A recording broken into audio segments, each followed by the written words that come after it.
Morning. What's up? How's everyone doing this morning?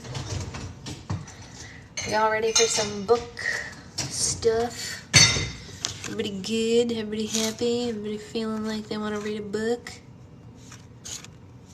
Book. We'll use Beetlejuice today. Hey, Becca. You got a new book today? What was it? Morning, Tiff. What new book did you get? We are not reading a new book today, but that's okay. A morning.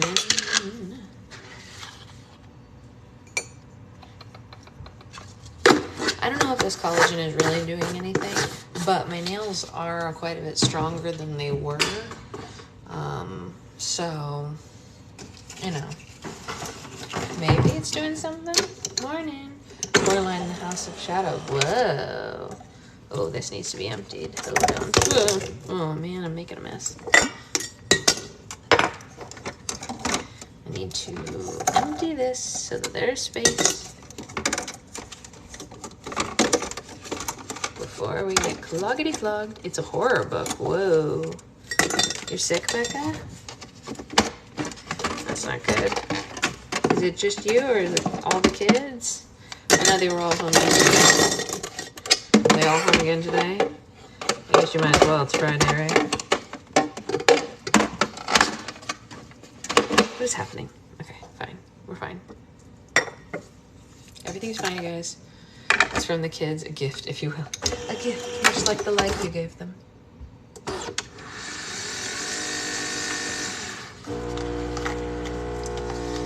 Sad sickies. Is anyone doing anything interesting this weekend?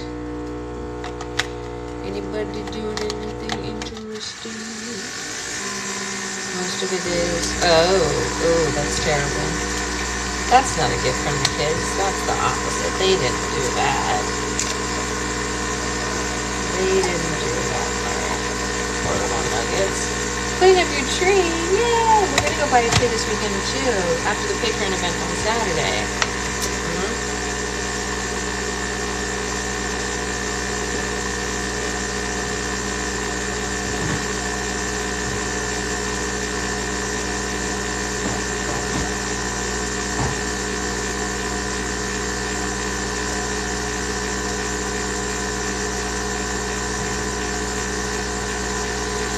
Yeah, I would handle being sick better with that. True. Good morning. Hello. Oh, need a hood. But I do need coffee. We will not make it through this without coffee. We will not. We celebrate in Finland on the 24th of December. Yeah, we do too. We just usually decorate a little earlier than that here. I got 1 week's worth of pay. You know what? That's really something. A week's worth of work? That's a lot. So your boyfriend and I were up working until like 1:30 a.m. and I, after midnight, started writing and got another 1,000 words done towards today's count. So I'm ahead of the game for today. It's 8 in the morning. Why? Mostly because the clock. A little bit because the sun. You're on cup number 2. Number 2. This cup.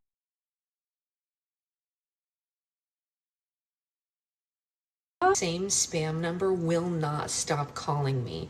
They won't stop. It's been weeks. I've blocked so many of their numbers, but it's all from the same area code, so I know it's the same thing, and I'm like, stop it.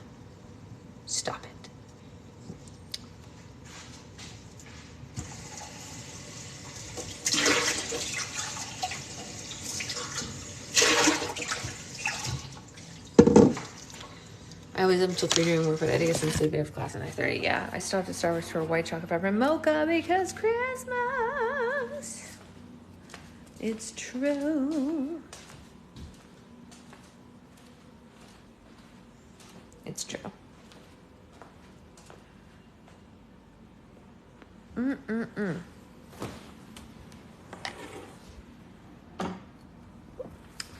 You're inspiring me to make coffee. Oh my.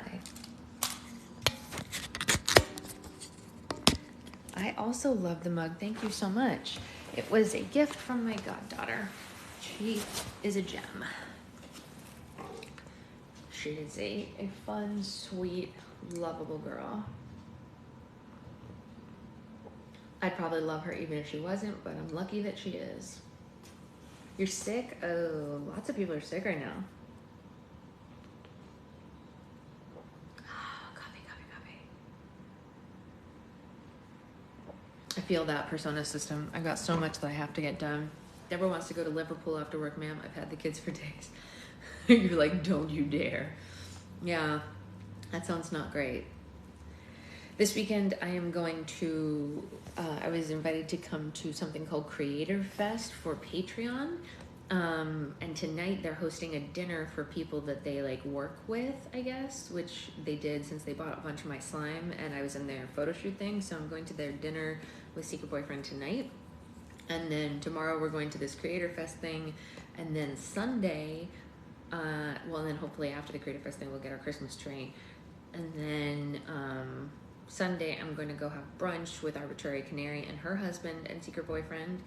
And then work.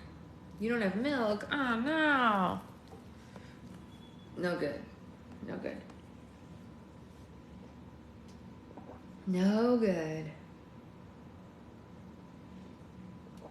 All right. Let's get some busy. It does sound fun, but I'm hoping that I can like piece out of the Creator Fest like halfway through. Because like I have a lot to do and taking my whole day tomorrow to just like wander around and talk to people wouldn't be great, but I do, feel like I have to do it because they hire me for stuff,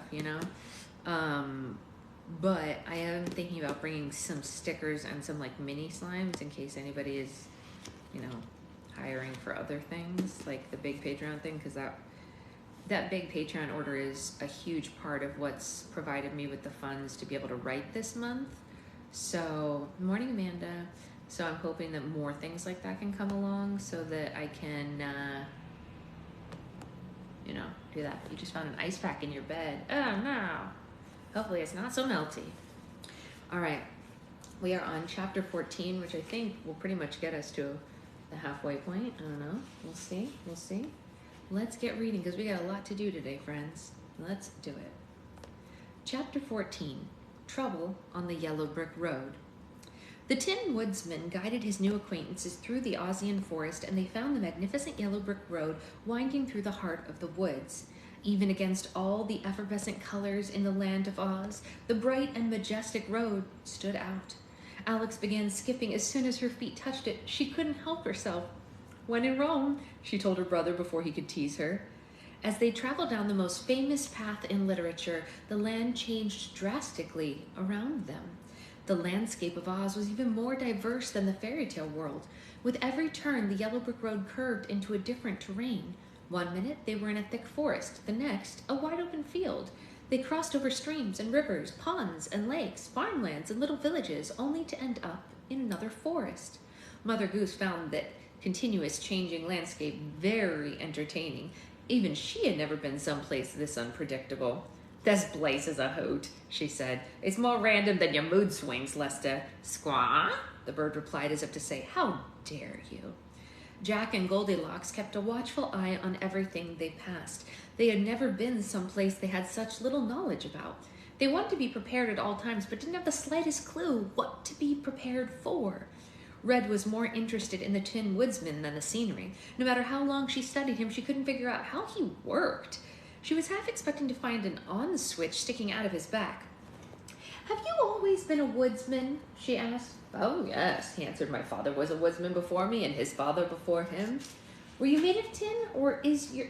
Were you made of tin or is your family of the variety of metals?" Red asked, but then quickly apologized. "Forgive me. I hope that wasn't insensitive. I've never met someone of your, element."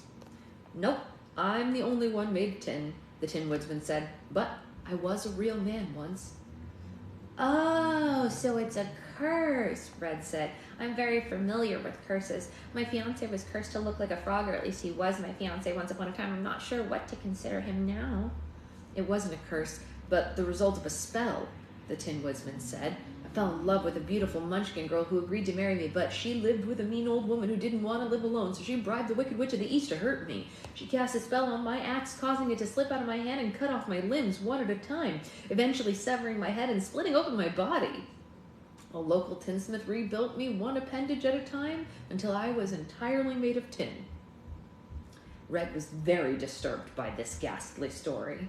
Why on earth didn't you just get a new axe? The Tin Woodsman went quiet for a moment.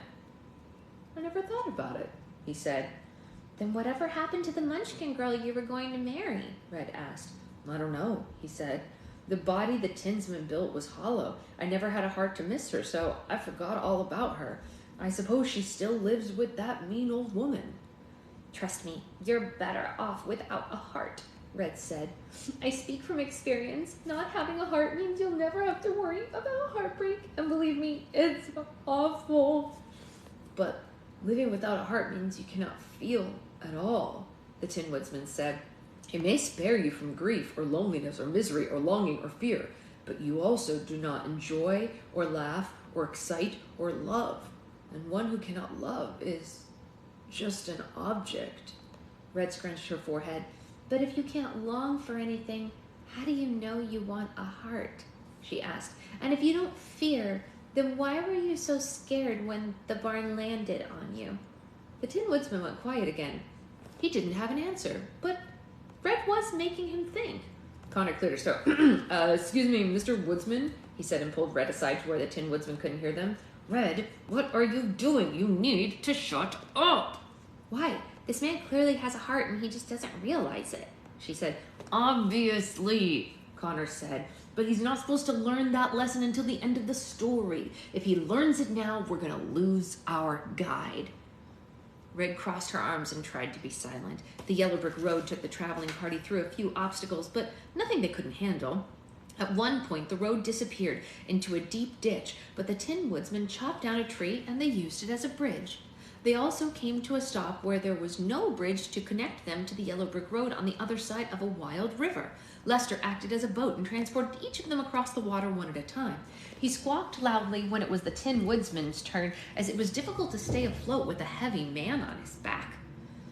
Alex and Mother Goose weren't using magic on purpose. To the twins' knowledge, the only people in Oz capable of real magic were the witches, and they didn't want the Tin Woodsman to think that they had anything to do with the witches of the East or West.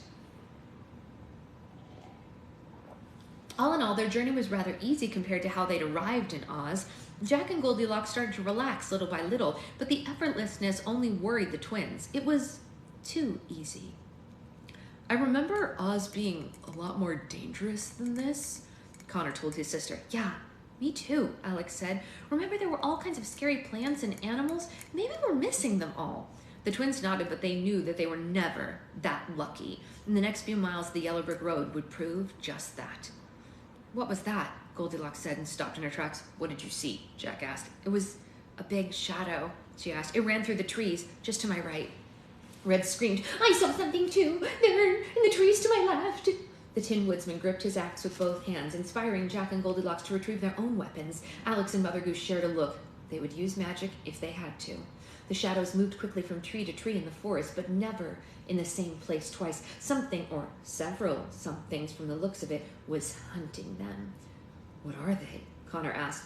Kalidas, the woodsman said and anxiously eyed the woods. Come again? Red peeped. What are Kalidas? Unfortunately, her question was answered when a pack of 8 monstrous beasts emerged from the trees and surrounded them. They had bodies like bears, heads like tigers. Each was 9 feet tall and exposed their ferocious fangs and claws. Holy hybrid, Mother Goose yelled. The Kalidas growled at the trembling travelers. These guys don't happen to be herbivores, do they? Connor asked. They are, actually, the Tin Woodsman said. Connor was shocked. Well, that's a relief. Wait. Herbivores eat meat, right? The Tin Woodsman asked. No, those are carnivores. Oh, the Tin Woodsman said. My mistake. These are definitely carnivores. The Kalidas lunged towards them. Jack and the Tin Woodsman struck 2 with their axes. Goldilocks gashed one with her sword and kicked the other in the stomach. Mother Goose flicked one in the nose. Bad hybrid, she chased. Very bad. Their defenses only angered the Kalidas, and they salivated at the mouth. Alex hit the yellow brick road with her fist, and the tree's roots shot out of the ground and wrapped around the monster's feet. "Run!" she yelled. The twins and their friends ran down the yellow brick road as fast as they could. The roots slowed the Kalidas down for only a couple seconds as they raced after the travelers on all fours. Alex and Mother Goose stayed in the back of the fleeting group, enchanting the forest as they ran to protect their friends. Oh no, that's not good, Becca. Alex waved her hands, and the trees bent down, trapping the Kalidas in their branches. They were too strong to be contained for long, and the savage beasts tore through the branches like they were very tiny sticks. Fake tree, because we're going away for Christmas and we don't want to risk any fires or anything. Mother Goose raised her hands into the air as if she were lifting something heavy and dropped them with gusto, sending a strong wave through the yellow brick road like a rug, knocking the Kalidas off their feet. "Yahtzee!" Mother Goose said with a fist pump. Still, it wasn't enough to scare the beasts away. They avoided the road and ran through the trees on either side of the yellow brick road, and they were gaining ground. The Tin Woodsman, Jack, and Goldilocks slashed at their paws as they clawed after the group. The forest was starting to thin out, and the yellow brick road curved into a flowery meadow ahead. The meadow was wide open, and they would have no trees to shield them from the Kalidas. Alex started to panic. They were too powerful, and there were too many of them to fight off. "Connor, when we get to the meadow, make sure the others keep running," she said. "Get them as far away from me as possible. I'm going to stay behind." "But the Kalidas will kill you," he said. "No, they won't," Alex said. "I'm getting overwhelmed." Connor was frightened to hear this, but he knew it might be their only chance to make it out of Oz alive. He and the others ran into the meadow. Alex stayed at the edge of the forest. She turned to face the Kalidas. They were so close to her she could see the whites of their eyes and the tips of their fangs. Alex closed her eyes and tried to think of the most overwhelming thoughts possible. If she could reach the point of losing herself the way she did in the Witch's Brew and the Fairy Palace, she knew she could scare the Kalidas away. Fortunately, she didn't have to. All 8 of the beasts came to an abrupt stop at the edge of the forest, inches away from her. They whimpered and ran off in the opposite direction. Alex couldn't believe it. She hadn't even done anything yet. Or had she? The others saw it too and came to a halt in the middle of the meadow. "What happened?" Connor yelled. "I have no idea," Alex said with a laugh. "They just stopped and ran the other way." She joined her friends in the meadow, and together they watched in utter confusion as the cowardly creatures retreated into the woods. "That must have been one dirty look you gave them," Mother Goose said. "Atta girl." They all congratulated Alex with hugs and pats on the back, but she wasn't sure she deserved it. She was certain it must have been something else. The Tin Woodsman was astonished. "So you and the old woman are capable of magic?"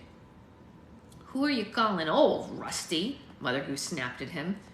Only a few tricks that the wizard taught us," Alex said with a guilty laugh. Thankfully, the woodsman found it highly intriguing and not frightening. Their escape from the Kalidas must have taken a toll on them because everyone looked exhausted. They panted and panted, but none of them could catch their breath. Lester laid on the ground and went right to sleep. "Look at all these beautiful flowers," Red said, admiring the scarlet flowers covering the meadow. "We know. They don't know, but we know." "They match my dress perfectly." Red picked one up and placed it in her hair. She gathered more for a small bouquet and suddenly screamed. "What is it, Red?" Jack asked. "It's a skeleton," she screamed. "Right there, laying under the flowers." They all went to inspect it and paused when they felt crunches under their feet. The meadow wasn't just covered with flowers, but it was also littered with skeletons. It was horrifying, but none of them had caught their breath enough to scream. In fact, the longer they stood in the meadow, the more exhausted they became. "What is this place?" Goldilocks asked breathlessly. The Tin Woodsman didn't seem nearly as tired as the rest. "Oh no," he said with alarmed eyes. "It wasn't us that the Kalidas were running from. It was the flowers. We've entered the field of deadly poppies." The twins heard a thump behind them, quickly followed by another. One by one, their friends dropped to the ground, fainting from the poisonous fumes. "Connor," Alex panted, "what are we going to—" She fell into the flowers before she could finish her sentence. Connor was the last one of his friends standing. He fought the anesthesia for as long as he could, but the poppies were too strong. The scent made him dizzier and more fatigued than he had ever been in his life. He was almost too tired to breathe. With no lungs in his chest, the Tin Woodsman was the only one not affected, and he watched in horror as Connor slowly lost consciousness. "Get help," Connor whispered to him. Connor collapsed onto the ground. His eyes fluttered shut, and he fell into a deep, possibly eternal sleep.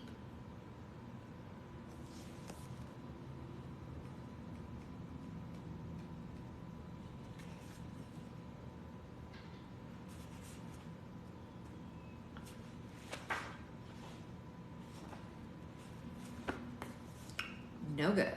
Does anyone know what time it is? Do we think we have time for one more?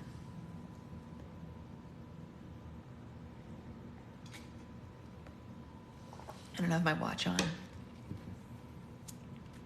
8:32. We can do one more, right? Let's see if we can go through this chapter quickly. I think we can do it, right? Chapter 15 is called The Witch's Castle. Alex and Connor awoke to the sound of sniffling. They were so groggy they couldn't tell if they were awake or still dreaming. "They're dead. They're dead, and it's all my fault," someone cried. "I should have known better than to take them into the poppy field, and now they'll never make it to the witch's castle, and I shall never get a heart." The twins sat up and looked around. They were in a grassy field beside a stream. All of their friends were sound asleep on the ground near them. Mother Goose was snoring so loudly it was a wonder that the others could sleep through it. The Tin Woodsman was sitting on a boulder by the stream, crying buckets and buckets of tears into his hands. The twins helped each other to their feet and walked over to him. Mr. Woodsman, are you all right?" Alice asked. "No, I'm not all right," the Tin Woodsman cried, but he never looked up. "I just led the Wizard's associates straight to their doom. They breathed too much of the deadly poppy poison, and now they'll never wake up, and I'll never get a heart, and I'll never love or fear or laugh or be sad again." Alex and Connor shared a smile. "Mr. Woodsman, you can dry your tears," Alex said happily. "We're awake." "Is that you, Alex?" the Tin Woodsman asked, but he still didn't look up. "Yes, it's me," Alex said. "My brother and I are up, and I'm sure the others aren't far behind." "Oh, that's wonderful," he said. "I thought I'd lost you all forever." Despite the good news, the Tin Woodsman stayed in the same sorrowful position with his hands covering his eyes. "Dude, are you okay?" Connor asked. "I'm afraid I've cried myself into a rust," the Tin Woodsman said. "Be a friend and fetch my oil can, will you?" Connor retrieved the oil can tied to Lester's reins and oiled the Tin Woodsman's joints. He was so happy to see the twins were awake that he gave each of them a tight squeeze. The others started waking up too. They yawned and stretched and grew curious once they realized their surroundings had changed. "What happened to us?" Jack asked. "The deadly poppies put you to sleep," the Tin Woodsman said. "I carried all of you as far away from the meadow as I could. I was afraid it was too late, but you're alive and all is well." The Tin Woodsman jumped happily, causing a loud clank when his metal body hit the ground. "You carried us all here by yourself?" Goldilocks asked. "Oh, certainly not," the Tin Woodsman said. "The field mice helped me." Everyone suddenly froze. They hadn't realized at first, but the ground was covered in thousands of tiny mice that blended into the dirt. Red let out a piercing scream, and all the mice scattered into nearby trees. "How did you convince a bunch of field mice to help you?" Jack asked. "I was dragging the twins out of the meadow first, and I came upon the field mice queen," the Tin Woodsman explained. "She was being chased by a wildcat, and it almost caught her, but I luckily intervened and sliced off the wildcat's head before it ate her. As a thank you, she ordered all of her subjects to help me bring you all to safety." "Oh," the twins said in unison. They had forgotten the field mice helped Dorothy and her friends escape the poppies in the original story. Still, it was an odd thing to comprehend. "You let mice touch me while I was sleeping?" Red yelled. "Who do I look like? Cinderella? That is absolutely disgusting. You should have just left me in the meadow." Mother Goose got to her feet and did a couple of windmill stretches. Her joints popped like firecrackers. "What a snooze. How long were we out for?" 2 days, the Tin Woodsman said. "Oh no," Connor shouted. "That's terrible," Alex said, and she started to panic. "That means we've lost our start on Lloyd. He could be already there by now with the Wicked Witch and her army." "Well, then let's get to Winky Country right away," Goldilocks said. Without wasting another minute, the Tin Woodsman raced to the Yellow Brick Road, and the others hurried on after him. They sprinted as fast as their bodies would carry them and ran off the remaining drowsiness of their poppy-induced sleep. "Look, the Emerald City," the Tin Woodsman pointed out. "Winky Country is just on the other side of it. We're nearly there." A bright greenish glow filled the sky above the city and the horizon. A massive gate had been built around the city and was covered in emeralds and jewels that twinkled so brightly in the sun it was almost blinding. Alex wished with all her heart that she could travel beyond the gates and see the spectacular city for herself, but they didn't have a moment to spare. Perhaps in the future, she and her brother could return to Oz under more enjoyable circumstances and see the Emerald City. But the longer it took them to get to Winky Country, the less likely it became. They traveled past the Ozian capital and journeyed a few miles west. The grassy fields around them became less and less lush until the grass died out completely, and all they could see in the distance were rough, rocky hills. They knew immediately that they had entered Winky Country because the Yellow Brick Road came to a dead end. "Why is there no road through Winky Country?" Goldilocks asked. "Because no one wishes to go there," the Tin Woodsman said matter-of-factly. "Then how will we find the Wicked Witch if there's no path?" Jack asked. "You do live in Winky Country, Becca, technically. Well, like near it. Not exactly, but like close. I lived in Winky Country for a while." Yeah. "Usually, the Wicked Witch knows when you've entered her country from the moment that you've stepped onto Winky ground," the Tin Woodsman said. "She has one eye, but it's as powerful as a telescope, and she can see many miles away from her castle. We won't have to find her. She'll find us." They all paused before going any further and fearfully looked out at the unfriendly land ahead. No one wanted to take the first step. "Well, don't everyone go on now at once," Mother Goose said. "I nominate the Tin Woodsman to go first," Red said. "It's his world, after all."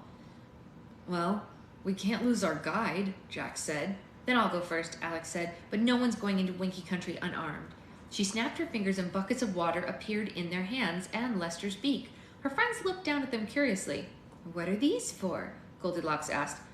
Spoiler alert," Connor said. "Water melts the witch." Alex tiptoed to the very edge of the Yellow Brick Road. She took a deep breath and stepped onto the dirt of the Winky Country. The entire group suddenly gasped and shielded themselves. But nothing happened. A few moments passed and there was still no sign of the Wicked Witch. "Perhaps the border has receded," Red said. "Take another step." Alex took a second step, and once again everyone covered themselves, but it was unnecessary. She walked several feet into Winky Country, but there was no retaliation. "The witch is a no-show. All right, what's plan B?" Mother Goose asked. "Well, I've heard you can find the witch's castle if you just follow the sun as it sets in the west," the Tin Woodsman said. "All right, then," Mother Goose said. "You all heard the man. Onward, ho!" The twins and their friends traveled straight into Winky territory together. It was some of the most stressful steps any of them had ever taken. They expected to be attacked any minute by one of the witch's wolves or crows or bees or flying monkeys, but an assault never came. They traveled for miles and miles into the west with no sign of anything. The dry and uneven land was completely deserted. They didn't even see a single Winky. As the sun started to descend, it was easy to predict where it would set and headed in that direction. Just as the sun disappeared into the horizon, the witch's castle came into view. "There it is," the Tin Woodsman called to the other. The castle was not dark and intimidating fortress that they had expected, but it was a rather pleasant and traditional-looking place. It had towers and flags and sat on top of a cliff overlooking the West Country. Even more surprising, there was nothing stopping them from nearing it. The twins and their friends inched up a step to the path of the castle's entrance. The drawbridge had already been lowered, and they cautiously crossed it and entered the castle without any trouble. The entire country was empty. "I don't like this one bit," Connor said. "This is definitely a trap. Any minute now we'll be attacked by the witch's horrible creatures." Even his anxious voice echoed through the halls of the castle. Not a single soul revealed itself. They traveled through the vacant castle and found a long throne room. It had high windows that offered impressive views of the dreary land surrounding it. "I don't get it," Connor said as he looked around the throne room. "Where is everyone?" "Isn't it obvious?" Alex said with a sigh. "Our uncle got here before us. He recruited the witch and her army. We're too late." Alex, defeated, had a seat on the Wicked Witch's throne. Suddenly, a winged creature flew from under the seat in a panic. It was frightened and moved so fast that none of them could tell what it was. It flew towards a window but didn't realize the window was closed, and it smashed into the glass. The creature fluttered to the floor and started whimpering. They gathered around it and stared in awe. It was a small monkey, no larger than a cat. He had plump, rosy cheeks, brown fur, and wore a tiny vest. A pair of bat-like wings grew out of his back. "It's a baby flying monkey," Red said with delight. "Hello there, little fella. You're the cutest thing I've ever seen since we got here." The baby screeched and lunged at them, trying to defend himself from the newcomers. However, the monkey was more frightened than anyone, and his efforts only made him seem more adorable. "That's all right, little guy. We aren't going to hurt you," Connor said. A banana magically appeared in Alex's hand, and she handed it to him. The monkey was very grateful for the food and ate the whole thing in just a few bites. Alex got to her knees and smiled at him. "Can you talk?" she asked. "Yes," the monkey said with a high voice like a toddler's. "What's your name?" "Bluebow," the monkey said. "What happened, Bluebow?" Alex asked. "Why are you here all by yourself?" She was calm and friendly, and he knew there was no reason to fear her. "Well, a man came into the castle with the witch," Bluebow said. "He had a bag of books with him and a pair of sparkly silver shoes. He told the witch that he had killed the Wicked Witch of the East and taken them from her, and if the witch wanted them, he would have to have help from her." "You're doing a great job, Bluebow," Alex said. "Can you remember what the man asked the witch for?" The monkey batted his eyelashes at her. "Can I have another banana first?" "Certainly," Alex said. She snapped her fingers and a bowl of bananas appeared. Bluebow went to town as he finished the story. He was much more animated now that he had something in his stomach. "The man told the witch that he knew she wanted the silver shoes," the monkey said. "He said if she let him use her army of winkies and wolves and crows and bees and flying monkeys, he would give her the shoes. The Wicked Witch agreed and they all left. These are great bananas, by the way." "Do you know where they went?" Alex asked. "The man took a book out of his bag and poured this funny blue water on it," he said.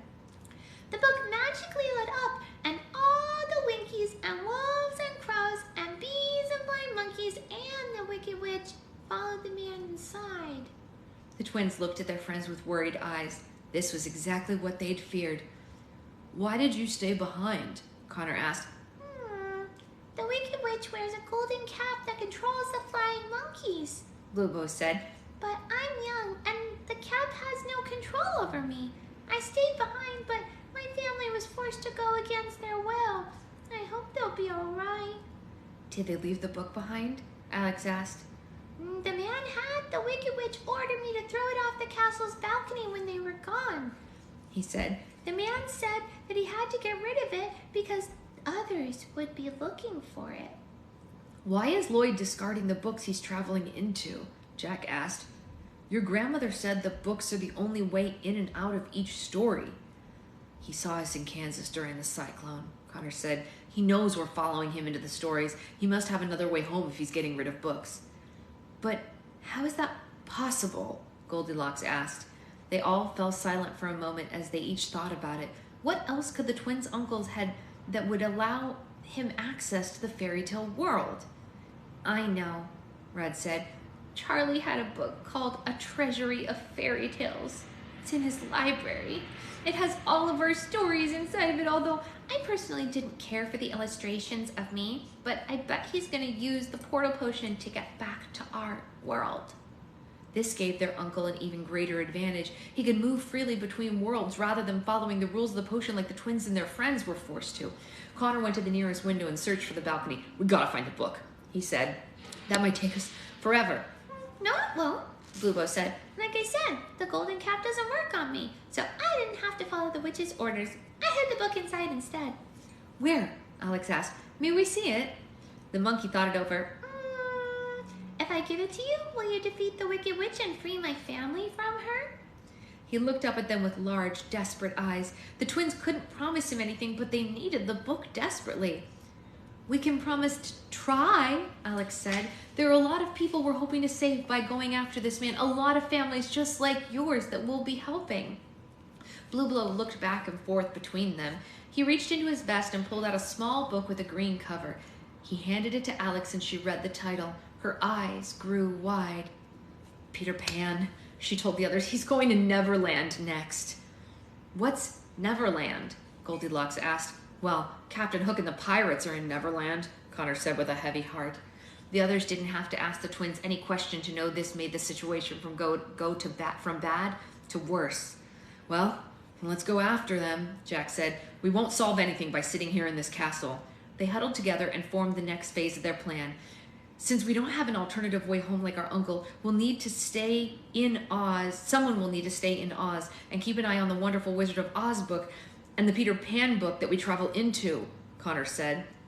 I'll stay, Goldilocks said. Well, then I'm staying too, Jack said. Jack, I'll be perfectly fine in this castle, she argued. They'll need one of us with them. I'm not leaving the mother of my unborn child, Jack said. If they should need us, we'll only be a book away. It was settled. Connor pulled out the yellow book, tucked it into the back of his belt, and gave it to Jack and Goldilocks to look after. Alex placed the green book on the floor in the center of the room and flipped it open. As expected, a bright beam of light shot directly out of it and up into the high ceiling of the castle. I have a feeling there's a lot more to you people than what I've been told, the Tin Woodsman said. He'd been quiet up to this point, but seeing the book magically light up forced him to break his silence. Yeah, we may have skipped out on a few details, Connor said sheepishly. Can you still give me a heart as promised? He asked hopefully. Sure, Connor said, but it might just take us a little longer than we realized. If I assist you in your quest, could it get me a heart faster? The Tin Woodsman said. Alex and Connor looked at each other and shrugged. It definitely couldn't hurt. Well, then I'm at your service, the Tin Woodsman said. The twins, Red, Mother Goose, Lester, and the Tin Woodsman stood in a circle around the beam of light. Is everyone ready? Alex said, and the others gave her a confident nod. Well, here we go again, Connor said. Next stop, Neverland.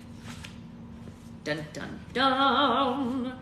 Guys, we're headed to Neverland. I love this. We're like jumping from story to story. So exciting. I love it. Oh, it's so fun. It's so much fun. All right, I'm gonna go get some work done because we got a lot of stuff to do today. If anyone is on Patreon, I'm probably gonna post an excerpt from the book today because obviously the Patreon people are the ones making my book possible. So I'll be posting the first chapter for viewing as promised. It's unedited, which I will make note of in the post because it's part of NaNoWriMo is that you write and you don't edit. So it's unedited, but it is, you know, it's getting there, right? And that's it. Slime is being made. Monthly slimes are gonna start mailing today and tomorrow, and so on and so forth from there. All right, I'll see you guys later. Bye.